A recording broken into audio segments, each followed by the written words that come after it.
nuevo día comienza con sus retos y oportunidades. La vida nos enfrenta constantemente a tiempos de decisión, pero hoy se presenta una nueva alternativa para corazones que buscan. AMEC Casa de Alabanza presenta Reflexiones de Esperanza, palabras de aliento para nuestro diario vivir, con el pastor Misraim Esquilín.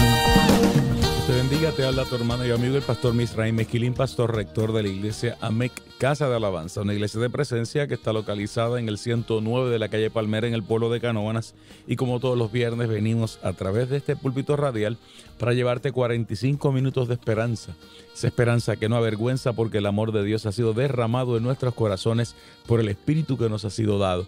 Y hoy es un día muy especial, un día de muchas conmemoraciones, un día de... Hay que traer a la memoria muchas historias y experiencias de pasados recientes y algunas un poco más atrás en la historia. Pero queremos comenzar esta experiencia pidiéndote que me llames al 751-6318, porque esa es la línea de esperanza.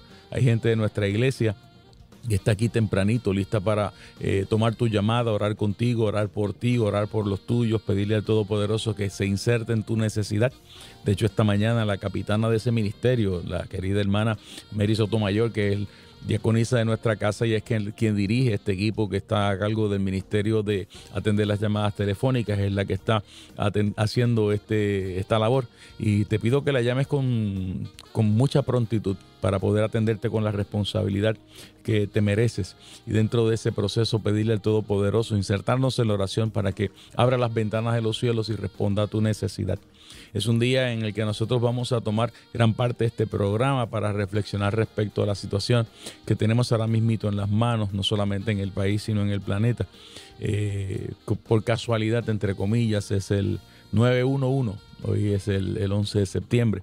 Y antes de entrar dentro de todas esas discusiones, quiero aprovechar la oportunidad para felicitar a mi señor padre, el reverendo Jacinto Esquilín. Hoy cumple 87 años. Va camino a los 90 zafados. Como yo le decía a mami esta mañana cuando estaba hablando con ella, el único problema que ha tenido durante estos casi 90 años es que la nariz todavía no se le ha perfilado y ha perdido toda la esperanza de que eso le suceda.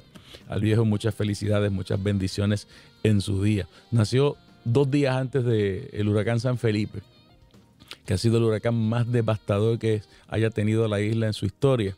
Solo piense que donde único había anemómetros para esa época era en la ciudad capital de San Juan, y hay documentos históricos que revelan que se midieron vientos de 160 millas constantes en la ciudad capital. En una sociedad agraria donde habían pocas estructuras en cemento, usted puede imaginar que la isla fue aplastada de una esquina a otra. Miles de muertos por causa no solamente del viento sino de las inundaciones. Un huracán para la historia que el próximo domingo cumple 87 años de haber pasado por aquí. Dentro de la experiencia que se cuenta del viejo con 2 días de nacido, los metieron a todos en una tormentera, y un tío de él llamado Toribio lo tuvo que levantar en alto durante toda la noche porque la tormentera se llenó de agua y era la única manera que podían asegurarse de que el recién nacido no se ahogara. No se podía ahogar porque Dios tenía planes con él. Había necesidades muy grandes de que pudiera desarrollar el ministerio que Dios puso sobre sus hombros. Enhorabuena, viejo. Dios te bendiga mucho. Mantente en sintonía con nosotros. Reflexiones de Esperanza. Continúa. Melodías que inspiran. Versos del alma. Una página musical. No podré estar triste como entre sombras ir, como sentirme sola y en el dolor vivir.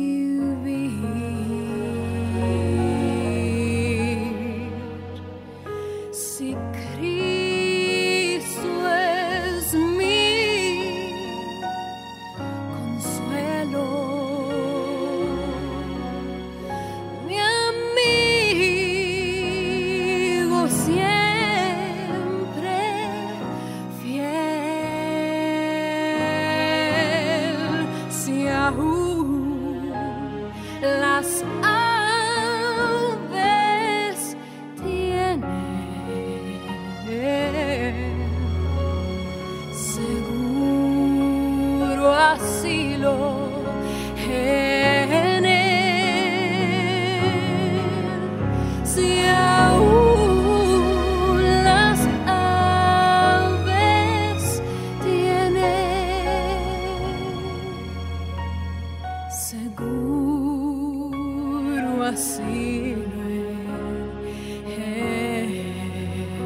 vivo siempre aquí.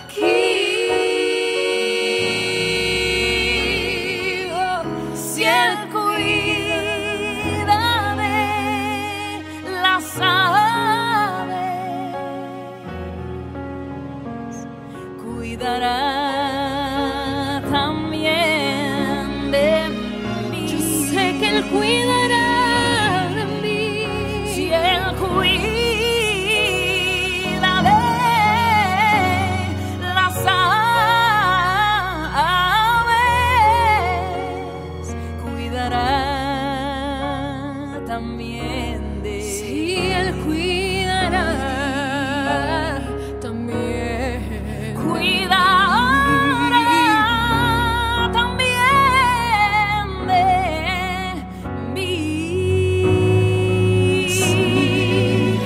Y feliz cantando alegre, yo vivo siempre aquí. Si Él cuida de las aves,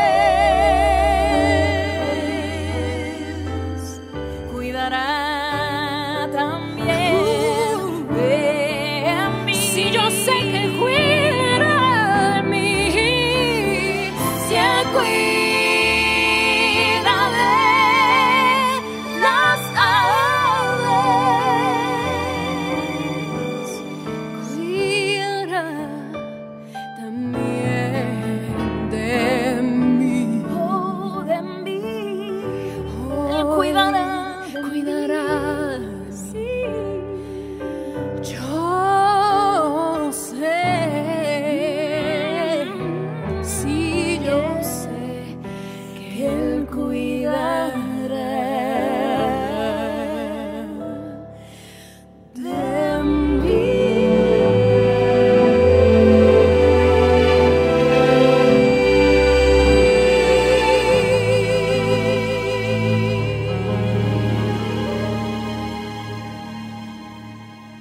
Cuidará de mí.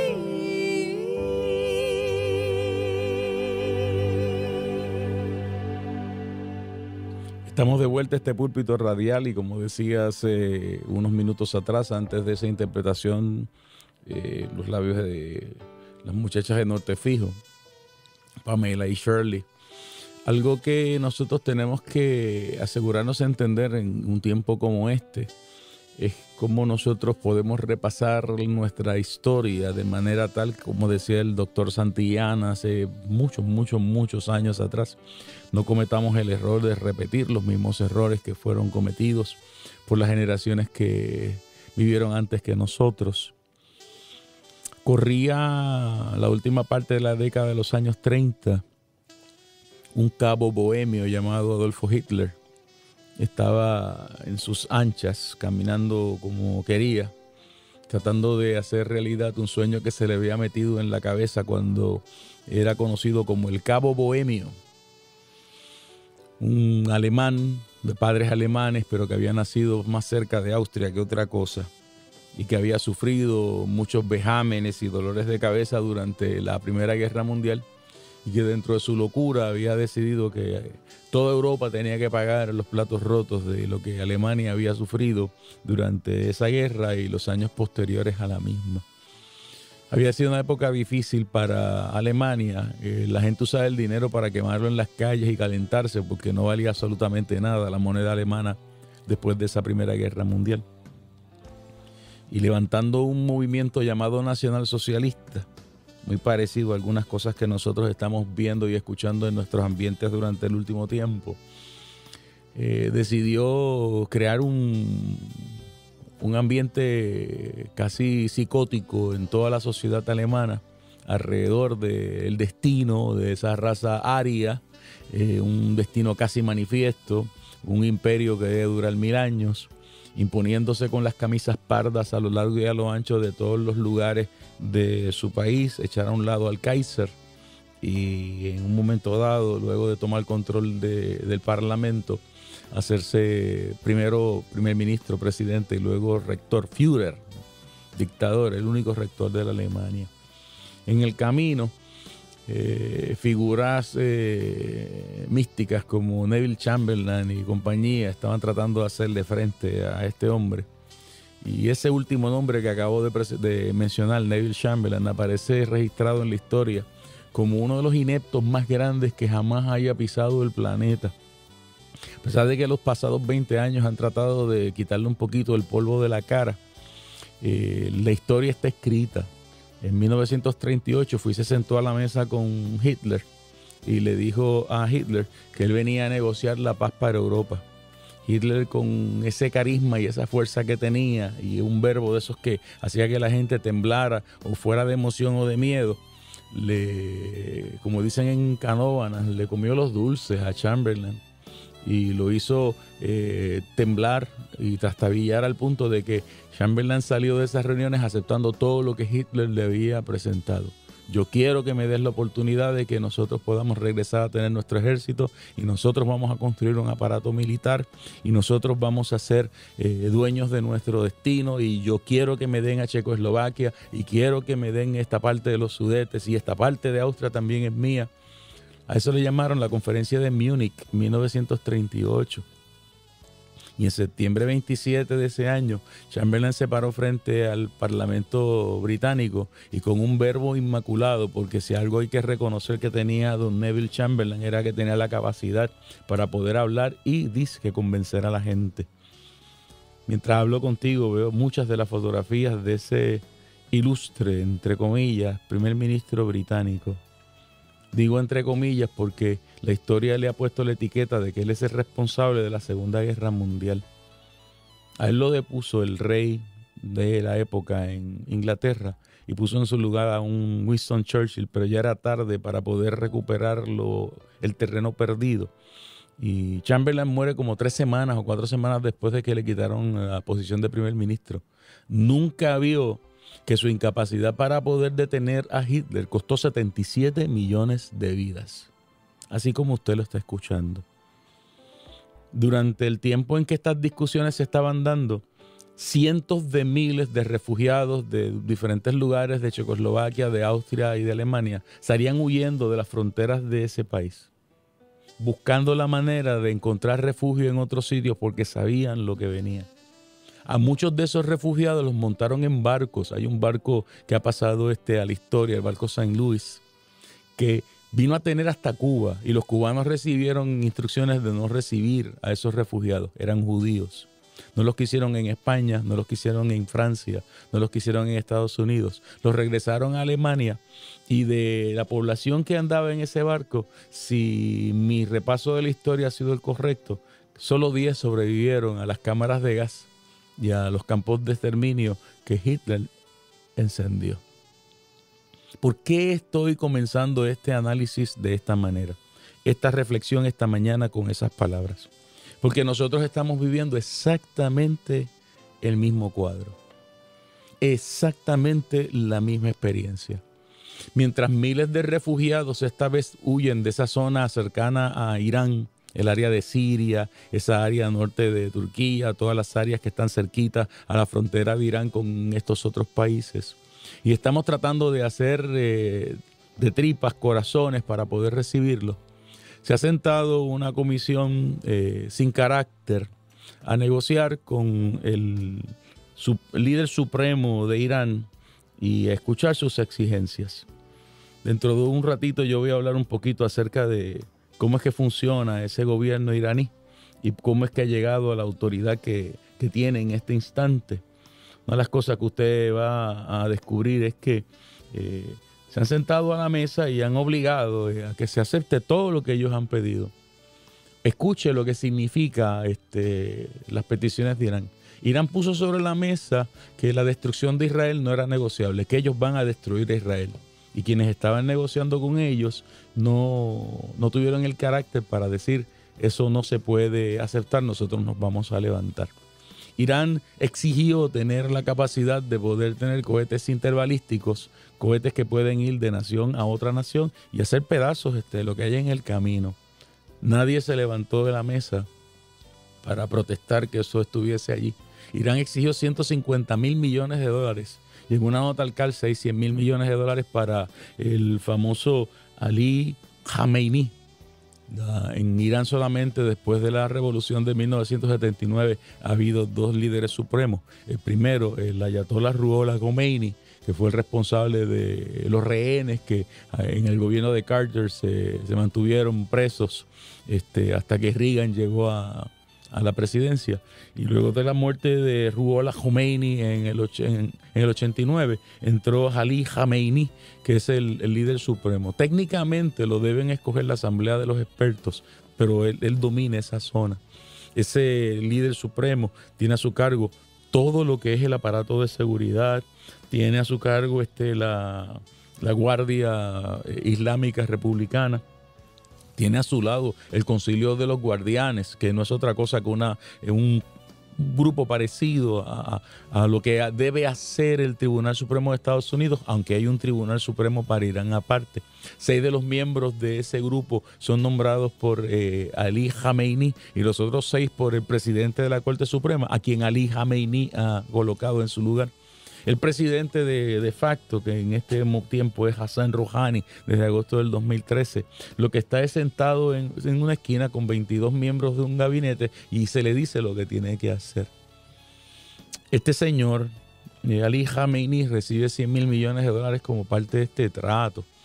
Y mientras esto sucede, uno se pregunta, ¿cómo es posible que el Senado de Estados Unidos ayer no tuviese 60 votos para poder bloquear todo esto? 42 votos, 40 demócratas y 2 independientes fueron suficientes como para poder hacer que este tratado se mantenga vivo. Porque el presidente de facto, el presidente de Estados Unidos en este momento, pudo hacer la política, sus movimientos de tal modo que aunque el proyecto se cuelga, no tiene los votos suficientes como para poder aguantar el veto presidencial que viene de camino. Usted se pregunta, ¿pero es que es correcto levantarse de una mesa donde hay negociaciones de este tipo? Mi historia reciente me pone a mirar de cerca a un presidente llamado Ronald Reagan. En las cumbres de Reykjavik, en Islandia, a mediados de los 80, estaba en una discusión con el primer ministro ruso, Mikhail Gorbachev. Y a mitad de camino se levantó y le dijo, ¿sabes qué? Yo no estoy aquí para aguantar las sandeces tuyas, mucho menos para poder aguantar las exigencias que no tienen ninguna razón. Cuando estés dispuesto a negociar, me avisas, tú sabes dónde yo vivo. Y se levantó y se fue para Washington. Salió de Washington para pararse en Berlín y decirle al mundo entero y decirle a Gorbachev por vía de todos los medios internacionales, tira el muro de Berlín al suelo, esto se acabó. Un par de meses más tarde, la Unión de Repúblicas Socialistas Soviéticas desapareció. Porque había alguien en Casablanca que tenía carácter. La gente me dice, era un artista, era un gobernador de California y un hombre con principios que no se comportaba como alguien que hablaba bonito y mucho menos como una persona que le falta carácter o se comporta como un niño de 12 o 13 años como hemos visto algunos líderes en este tiempo. Hace unas semanas atrás la gente de las noticias de Fox puso unos videos en los cuales los discursos de Neville Chamberlain, el famoso y dudoso primer ministro británico de la época inicial del avance de Hitler, los discursos que él daba para esa época, particularmente el de septiembre 27 de 1938. Y a la par con este discurso, puso los discursos del presidente de Estados Unidos, Barack Hussein Obama. Son idénticos. Son idénticos. Y mientras esto está sucediendo, por casualidad, a la misma manera en que sucedieron los eventos previos a la Segunda Guerra Mundial, una cantidad inusitada, exagerada de peregrinos y de inmigrantes han salido huyendo de toda esa zona, buscando refugio en otros lugares, y estamos tratando de hacer de tripas corazones, como decía hace unos segundos, para poder recibirlos. Yo sé que en la pared, y estoy hablando utilizando el modelo bíblico, en la pared la Biblia ha escrito que todas estas cosas deben suceder antes de que Cristo aparezca en las nubes. Y sé que estos son señales inequívocas de que aquellos que no creen que Cristo viene, tienen que empezar a repasar sus modelos, porque los muñequitos están puestos en la pared como para hacernos saber y entender que la trompeta está lista para sonar. Pero creo que estamos de cara a una de las reacciones de mayor irresponsabilidad que se hayan tomado desde la Segunda Guerra Mundial. No hemos aprendido de nuestra historia, no hemos aprendido de los errores que cometieron líderes políticos internacionales y nacionales en otro momento. ¿Y sabe algo? Como decía Abraham Lincoln, y tengo en mis manos un libro que me regaló un amiguito que se llama Andrés Punter, está en escuela intermedia recién comenzado y andaba con sus papás por Washington y encontró un libro acerca de Abraham Lincoln y le dijo a sus papás que su pastor lo necesitaba, me lo compró y me lo trajo. Y en la página 35 de ese libro aparecen algunas frases acerca de lo que es el concepto de honestidad, para lo que era el concepto de honestidad para el presidente Abraham Lincoln. Y hay una frase que decía, comenzando la lucha para la libertad de los esclavos: si se ha decretado que yo muera a causa de este discurso, que muera, que baje, pero que muera amarrado a la verdad, que yo, permítanme morir defendiendo aquello que yo creo que es correcto. Y al renglón seguido, un poco más tarde, se lo escuchó decir: todo el mundo debe recordar, nunca olvidar, que hay cosas que pueden ser legalmente correctas, pero son moralmente incorrectas. La ley puede decir algo. No necesariamente el que la ley lo diga dice que es moralmente correcto. Sé que tenemos un vacío de liderato, una ausencia de líderes, una ausencia de hombres y mujeres fuertes que puedan llevarnos de la mano, como nos sucedió cuando los Winston Churchill, los Franklin Delano Roosevelt, los Dwight David Eisenhower, los Douglas MacArthur, los Omar Bradley decidieron tomar control de la situación y llevarnos hacia adelante. Sé que no estamos en una época donde existen gentes como Stephen Douglas, que fue el que retó a Abraham Lincoln a la presidencia en 1860 y decía de él: si esa es la persona contra la que voy a correr, esta carrera va a ser fuerte, porque este es el hombre más fuerte de su partido. Su discurso es muy atinado, tiene bromas de las cuales nadie se ríe, pero siempre dice la verdad. Y si gano esta contienda, habré ganado una gran batalla. Eso dijo Stephen Douglas de la persona contra la que él iba a correr en 1860. Se parece mucho a los discursos que escuchamos ahora entre los candidatos políticos que se oponen unos a los otros, ¿verdad? Donde la discusión es de qué color es el pelo, si tiene un rostro que puede aparecer en los billetes siendo presidente o presidenta de Estados Unidos, si de verdad es el médico que merece la gente reconocer, si de verdad parecemos estar escuchando muchachitos de escuela superior discutiendo asuntos cuando están compitiendo por la posición de mayor poder que existe sobre la faz de la tierra. ¿Usted sabe cuál es mi dolor detrás de todo esto? Mi dolor de cabeza. Que la iglesia se ha perdido en el espacio mientras esto sucede. La iglesia no está mirando el reloj de Dios, la palabra santa. La iglesia no está mirando la exigencia de servicio que Dios pone en la palabra para tiempos como este. Hace 14 años a esta hora estábamos nosotros con la boca abierta, absortos, preguntándonos qué era lo que estaba sucediendo. Aviones estaban comenzando a chocar contra torres en Nueva York, contra el Pentágono, y uno de ellos que iba camino a Casa Blanca fue derribado en Pensilvania. Yo no voy a entrar a esa narrativa en esta hora porque todavía 14 años más tarde es surrealista. Uno la mira en video y uno no puede creer que eso realmente sucedió. Pero historias de valor, historias de carácter, historias que hablan de la personalidad de hombres y mujeres de Dios quedaron plasmadas allí para siempre y vale la pena repasarlas. Esta mañana se recordaba la persona de Michael Judge, Se escribe Michal, M-I-Y-C-H-A-L, Michal. Michael Judge. ¿Quién era ese? Un sacerdote, capellán de los cuerpos de los bomberos en la ciudad de Nueva York. ¿Qué necesidad tenía ese hombre de dejar su parroquia y su capilla para irse al lugar de las Torres Gemelas? Ninguna. ¿Él era bombero? No, pero el corazón le decía que tenía que estar donde estaba la necesidad y se fue allí a ayudar a su gente. Cuando las torres cayeron, murió. Y murió haciendo aquello para lo que él creía que Dios lo había puesto en el planeta, para servir a otros. Michael aparece retratado en la historia del 911 como alguien que decidió dar su vida por aquello en lo que él creía. Compromiso, carácter, la oportunidad de mirarse al espejo y decir, yo no voy a rehuir mis responsabilidades. Cuando uno va a la palabra del Señor, uno descubre que la Biblia está llena de modelos extraordinarios de hombres y mujeres a quienes Dios no les pidió eso, se los exigió. Uno de ellos es nuestro amigo Ezequiel. Ezequiel aparece en la palabra como una de las personas con una de las características más violentas que usted puede imaginar en términos de su personalidad. Era intenso. A veces se agolpaban sus palabras y usted tenía dificultad para entenderlo. Pero lo llama el Señor al servicio, sí, según nos han dicho los historiadores y los exégetas de ese libro, cuando tenía como 30 años. Casualidad que tenía la misma edad que tenía Cristo cuando empezó su ministerio. Lucas capítulo 3 así lo revela.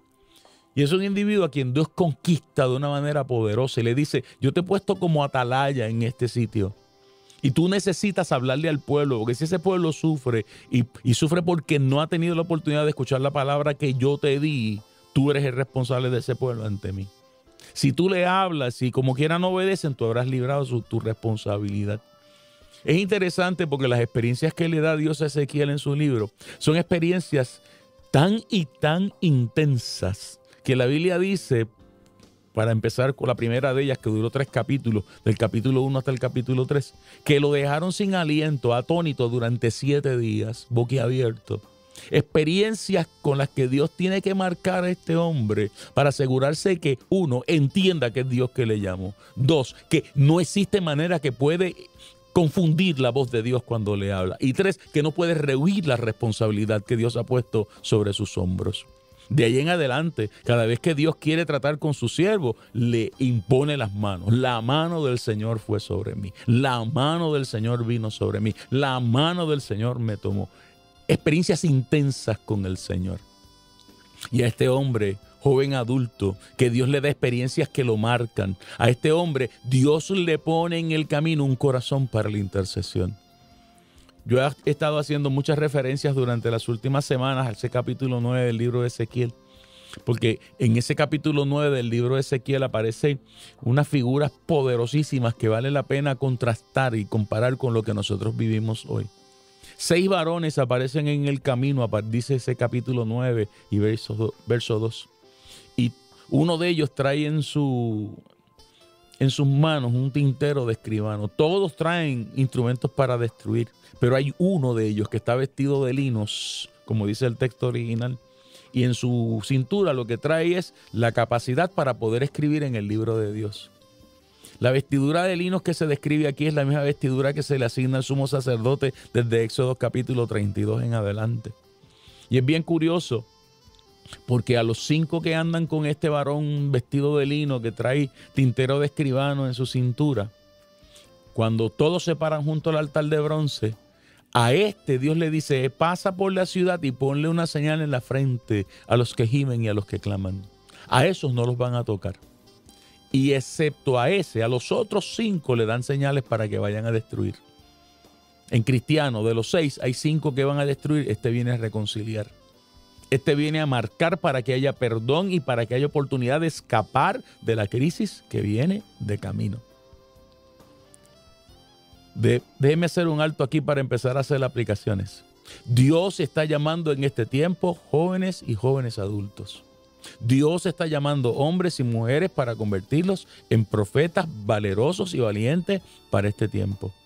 Casi siempre hemos tenido discusiones en la Biblia en las cuales vamos a ver que los profetas Dios los llama de los campos y los llama de las aldeas y los llama de los barrios, como ha pasado en infinidad de ocasiones en Puerto Rico y en el mundo entero. Yo he visto profetas que Dios ha levantado de los campos, de los caseríos, de los lugares más recónditos de la isla, ante los cuales yo me he tenido que quitar el sombrero porque la autoridad y la unción que Dios ha puesto sobre esos hombres y esas mujeres, mire, es espectacular. Pero Dios no está limitado a levantar profetas solo desde esa zona. A Ezequiel Dios lo levanta siendo uno de los poderosos de la tierra. Segunda de Reyes 24 dice que de la tierra de donde sale Ezequiel y en el grupo que él está, solamente estaban los ricos y los poderosos de Israel, porque a los pobres los dejaron en Jerusalén. Y Dios llama de ese escenario a este joven de 30 años y lo impacta con su presencia. Dios está buscando hombres y mujeres en este tiempo para darle experiencias que los dejen boquiabiertos, para marcarlos de tal manera con la intensidad del llamado, de la experiencia con el Señor, que no tengan duda alguna que fue Dios que los llamó para este tiempo, porque nuestras ciudades están en riesgo, porque nuestro país está amenazado, porque nuestra nación tiene fundamentos que están claudicando y que se están cayendo, porque los reyes que Dios ha puesto a cargo del gobierno han vendido sus lealtades al infierno y se han olvidado de Dios y de la palabra que Dios les puso en el corazón y que les dio la oportunidad de llegar a donde se encuentran en este instante. Y Dios está levantando en este mare magnum de dolores y de incertidumbre hombres y mujeres a quien Él los está tocando con su presencia de una manera inusual, poco usual, para que no tengan duda de que es Dios el que los ha tocado. La intensidad de esa palabra tiene que ver con el llamado que Dios les va a extender, con el llamado que ya Dios les está extendiendo. Es un llamado para poder hablarle al pueblo, para decirle al pueblo, no para decirle en lenguas ni en palabras proféticas que la gente no entienda, en palabras claras, en español, en arroz y habichuela. Así ha dicho Jehová el Señor. Y gente que tenga una experiencia tan profunda con Dios que cuando Dios le diga habla, ellos no tengan duda alguna de que es Dios el que les habló y que les está ordenando. No tengan ningún tipo de problema en poder identificar que es la voz de Dios y obedecer al Rey de Reyes y Señor de Señores. Pero hay una característica poderosa que tiene este profeta. La Biblia dice en ese capítulo 9 que cuando están destruyendo y cuando hay juicio y cuando hay marcas por todas partes, la misericordia de Dios tiene que estar presente. Porque esto es una verdad escritural que no hay manera en que nosotros podamos ocultarla. Hay momentos de juicio, momentos de terror, momentos terribles, pero la misericordia de Dios siempre está presente. Y la misericordia de Dios aquí se manifiesta en ese verso 8 del capítulo 9, cuando tú ves que este hombre, sabiendo lo que está pasando, sabiendo que el pueblo merece esa disciplina, sabiendo que lo que ha sido certificado con justa causa, él no tiene otra alternativa que tirarse al suelo e interceder, porque cuando el Espíritu Santo de Dios ha tocado a un hombre, ha tocado a una mujer, le enternece el corazón de tal manera que el proceso de intercesión siempre está amarrado al desarrollo de su función ministerial y profética. Es interesante que como parte de las experiencias que Dios le da a este hombre, hay un momento dado en que lo va a llevar a mirar el proceso de restauración del pueblo. Una visión poderosa que se llama el Valle de los Huesos Secos, que está en el capítulo 37. Pero antes de que él pueda ver esa visión, hay una pregunta: ¿cómo es que esto ha sucedido? ¿Cómo es que esto ha pasado? ¿Cómo es posible que esta crisis esté así entre nosotros? Y Dios le da la respuesta para esas preguntas en el capítulo 22.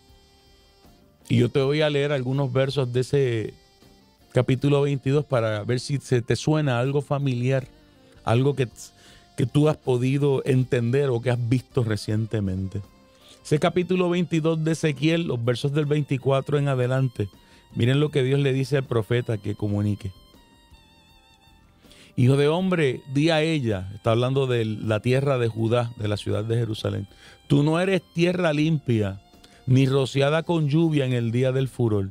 O sea que la mano de Dios ha permitido que la tierra se vea sucia y que no llueva.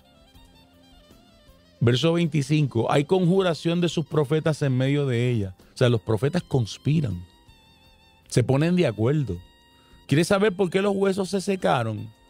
¿Quieres saber por qué hay un juicio en la ciudad? Porque los profetas se pusieron de acuerdo.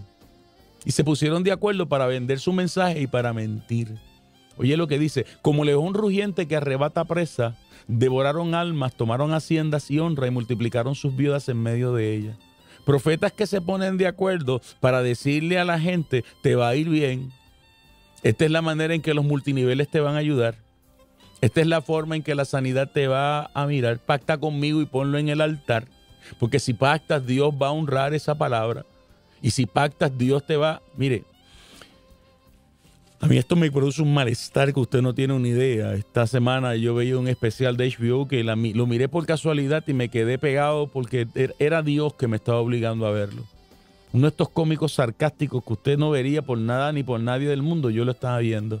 Su especial, poner los videos de docenas y docenas de los más grandes predicadores y hombres y mujeres de televisión cristiana de Estados Unidos. Con las mismas frases, con las mismas palabras, con la misma expresión, y siembra la semilla, y da aquí, y pon allá. Y luego de eso, películas de mujeres, de hombres, enfermos en los hospitales, que dejaron miles y miles y miles de dólares en esos ministerios, esperando la palabra de salud. Y este hombre decía, ni siquiera los fueron a visitar. Ni siquiera los fueron a visitar. Y entonces él hizo algo. Él decidió empezar a darle ofrendas a uno de estos ministros de televisión. Y allí estaban los sobres con los cheques cancelados de las ofrendas según se les iban pidiendo. Y lo primero que mandó, le mandaron un sobre con $1 que había que ungirlo y enviar $49 adicionales. Y enseñó las 70 cartas que había recibido en el camino.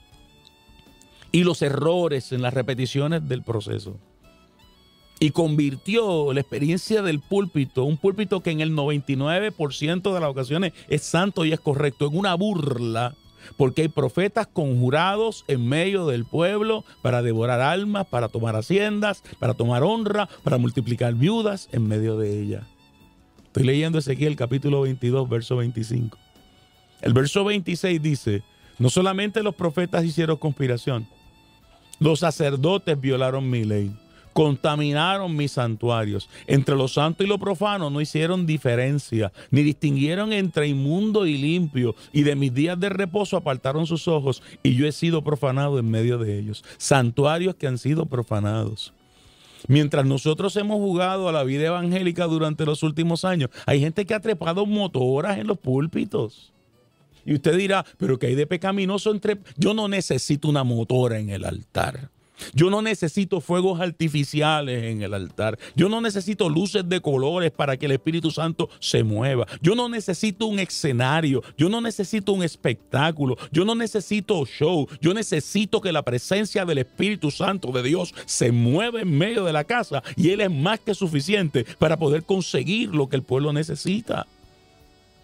Pero hemos profanado y contaminado los santuarios. Hay santuarios que parecen más centros comerciales que santuarios llenos de la presencia de Dios para la proclamación de la palabra. Sí, te habla el pastor Misraim Mezquilín, pastor rector de la iglesia AMEC Casa de Alabanza en Canóvanas.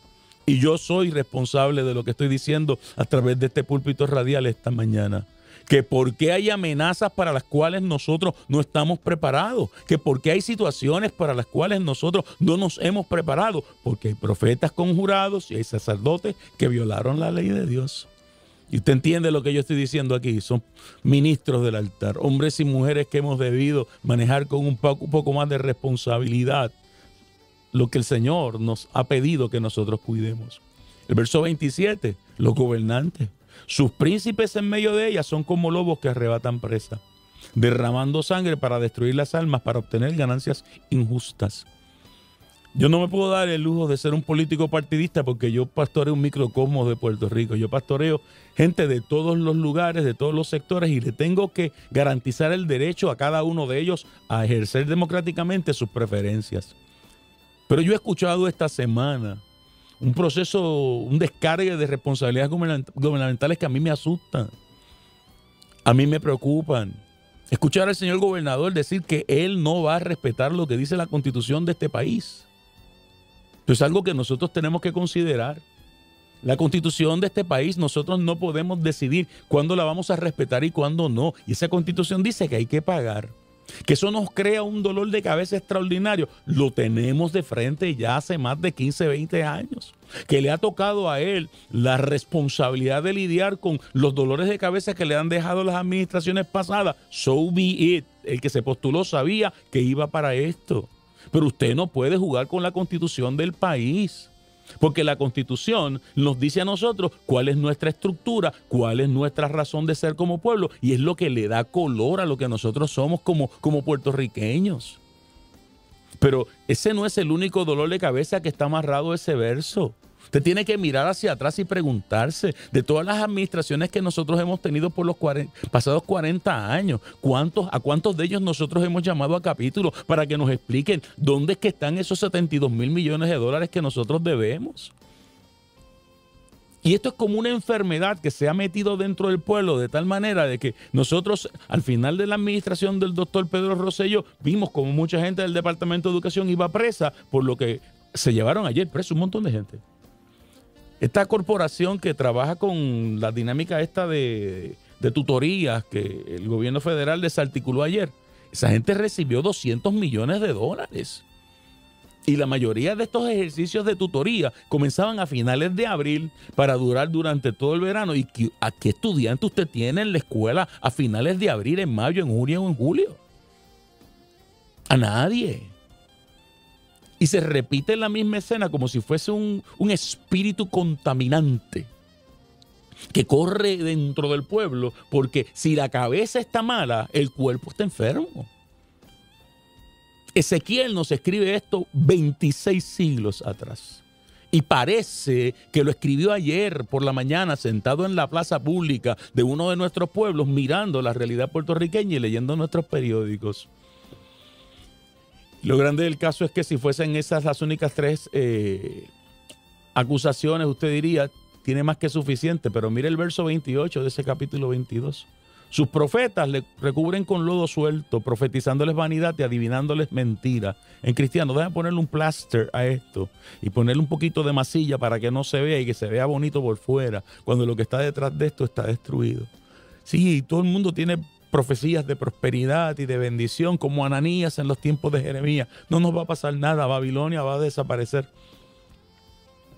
Lo más violento es que al final de ese capítulo 22 dice que el Señor buscó entre ellos un ser humano, un hombre que hiciese vallado, que se pusiese en la brecha delante de él a favor de la tierra, y no lo halló.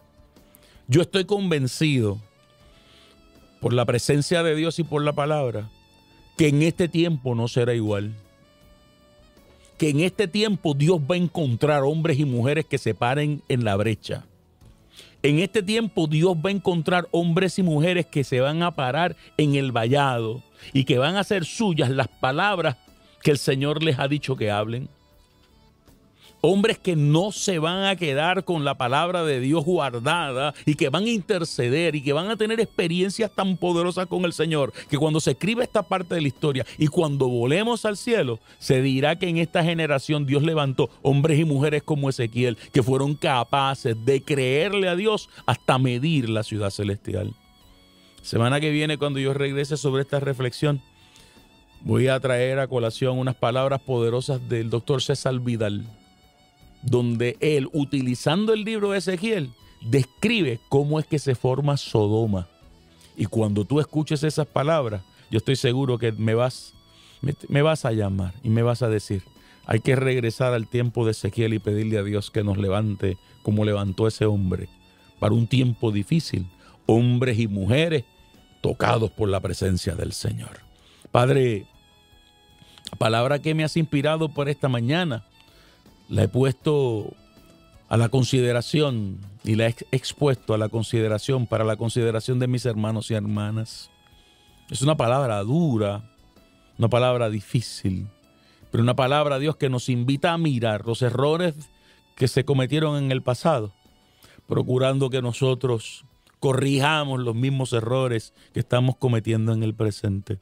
Es una palabra de advertencia, porque la mesa está puesta para que suenen las trompetas y la iglesia vuele. Vuele a las bodas del Cordero, vuele a las mansiones celestiales. Y todavía hay tanto por hacer, tanta necesidad que cubrir.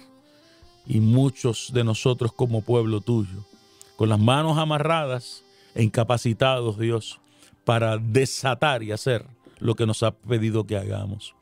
Pero yo reclamo que la presencia que desataste sobre Ezequiel, la vas a desatar y la estás desatando sobre centenares, miles de hombres y mujeres en esta isla. Hombres y mujeres que metidos en Babilonia ven el poder tuyo, tu gloria, tu majestad y reaccionan ante esa embestida de tu espíritu, levantando las manos y diciendo: aquí estamos, úsanos, ponnos en la brecha, que nosotros vamos a hacer tu voluntad. Impacta, Dios, de todos los sectores del país, hombres y mujeres con esa presencia tuya. Provócalos con experiencias poderosas en tu espíritu. Abre sus bocas, Dios. Úngeles con el carbón encendido de tu espíritu, y que en todas las esquinas de este país se escuche la misma voz profética: Cristo viene y hay que estar listo para ese momento. Y que haya un llamado a la responsabilidad, a una vida santa, a un gobierno correcto, a profetas que vivan por la palabra y a sacerdotes que no permitan que se contaminen los santuarios. Un corazón, Padre amado, un corazón como el tuyo en cada uno de esos hombres y esas mujeres que llamas. Corazones para interceder, corazones para rogar, corazones para hablar, corazones para temer, corazones para decir: así ha dicho Jehová el Señor. Permite que esto desate un avivamiento con señales de lo alto. El último avivamiento antes de que suenen las trompetas y volemos al cielo. Mientras tanto, Dios, mientras ese día llega, sana, salva, consuela, liberta, provee. Haz milagros a favor de tu pueblo.